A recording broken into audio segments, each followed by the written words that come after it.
Forward पे भी ध्यान देना चाहिए, क्योंकि आप ही का रिपोर्ट एक तरफ कह रहा है कि बिहार में भूमिहार सबसे गरीब है। ये आप ही का रिपोर्ट कह रहा है कि भूमिहार गरीब है, तो फिर भूमिहार के बारे में भी सोचना चाहिए माननीय मुख्यमंत्री जी। भूमिहार के बिना किसी का राज यहाँ चलने वाला नहीं है, और भूमिहार ना मजबूर है और ना कमजोर है। भूमिहार का जब बारी आएगा तो किसी भी पार्टी को वो औकात बताने का ताकत रखता है। हमारी जनसंख्या कम जरूर है, लेकिन सरकार हम ही लोग के बदौलत किसी की सरकार बनती है, वो महागठबंधन की सरकार हो या भाजपा की सरकार हो। राजपूत गरीब हुए हैं तो उन अपर के लिए भी कुछ आपको सोचना पड़ेगा माननीय मुख्यमंत्री जी। और मैं यही कहूंगी कि अपर को भी अलग से रिजर्वेशन दिया जाए। भूमिहार सबसे गरीब है और यह रिपोर्ट में आया है, उसके लिए आप क्या कहेंगे? उसके लिए मैं माननीय मुख्यमंत्री और उप मुख्यमंत्री से यही कहूंगी कि भूमिहारों के बारे में भी आपको सोचना चाहिए कि जब हम गरीब हैं तो हमको भी अलग से रिजर्वेशन का प्रावधान करना चाहिए। मांग कर रही है जी, मैं माननीय मुख्यमंत्री जी उप मुख्यमंत्री जी से मांग कर रही हूँ। तो मुख्यमंत्री की ओर से साफ तौर पर कहना है कि आपकी आबादी ही 10% है और 10% आपको आरक्षण दे दिया गया है। पहले ही केंद्र सरकार ने दे दिया है। वो तो दे ही दिया है, लेकिन उसके बाद जब आप 50% से 75% आरक्षण आप बढ़ा रहे हैं तो मेरा आरक्षण 10 से 12 क्यों नहीं कर रहे हैं? उस पर भी आपको सोचना चाहिए, विचार विमर्श करना चाहिए। सवर्णों के आरक्षण की सीमा बढ़ानी चाहिए, एकदम बढ़ानी चाहिए।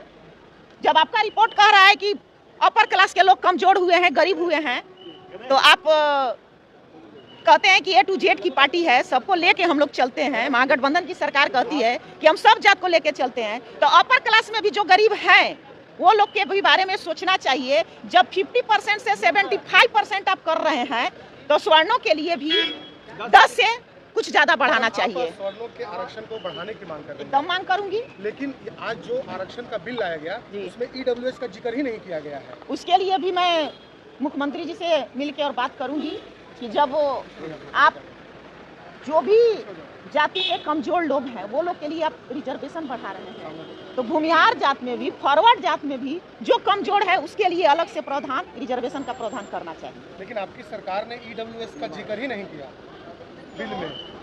उसको तो मैं देखी नहीं हूँ, लेकिन जो संशोधन प्रस्ताव है उसमें मैं इस बिल का जरूर चर्चा करूंगी। आप लोग बात करेंगे कि EWS का भी जिक्र होना चाहिए? जी जी, उसके लिए मैं बात करूंगी। आपकी मांग क्या है? मेरी मांग यही है, मैं रिजर्वेशन का विरोध नहीं करती, लेकिन मेरी यही मांग है कि जिस तरह हर जात में रिजर्वेशन बढ़ रहा है, और आप ही का जातीय जनगणना में रिपोर्ट आया है कि स्वर्ण जो है वो कमजोर हुए हैं और उसमें भूमिहार सबसे कमजोर हुए हैं, तो भूमिहार के लिए भी अलग से आरक्षण के लिए नहीं, स्वर्ण के लिए, स्वर्ण में भूमिहार, ब्राह्मण और राजपूत 3 जात आते हैं और उसमें भूमिहार सबसे ज्यादा कमजोर हुआ है।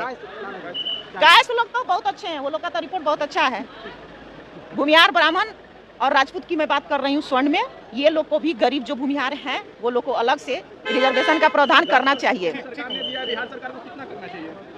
इसको 10 से 12 करना चाहिए, 15 करना चाहिए।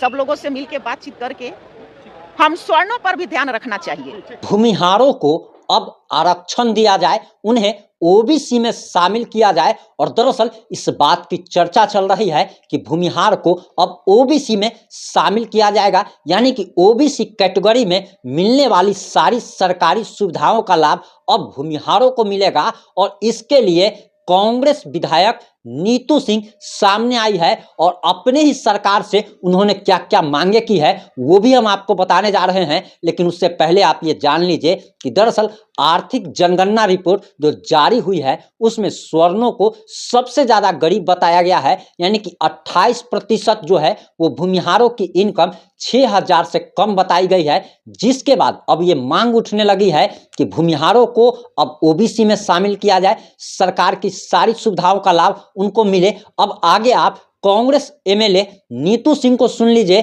कि आखिर सरकार क्या करने जा रही है और क्या अब भूमिहारों को ओबीसी में शामिल किया जाएगा। आगे आप नीतू सिंह की बयान को सुन लीजिए। हम लोग भी माननीय मुख्यमंत्री जी से आग्रह करूंगी कि हम लोग फॉरवर्ड पे भी ध्यान देना चाहिए, क्योंकि आप ही का रिपोर्ट एक तरफ कह रहा है कि बिहार में भूमिहार सबसे गरीब है। ये आप ही का रिपोर्ट कह रहा है कि भूमिहार गरीब है, तो फिर भूमिहार के बारे में भी सोचना चाहिए माननीय मुख्यमंत्री जी। भूमिहार के बिना किसी का राज यहाँ चलने वाला नहीं है, और भूमिहार ना मजबूर है और ना कमजोर है। भूमिहार का जब बारी आएगा तो किसी भी पार्टी को वो औकात बताने का ताकत रखता है।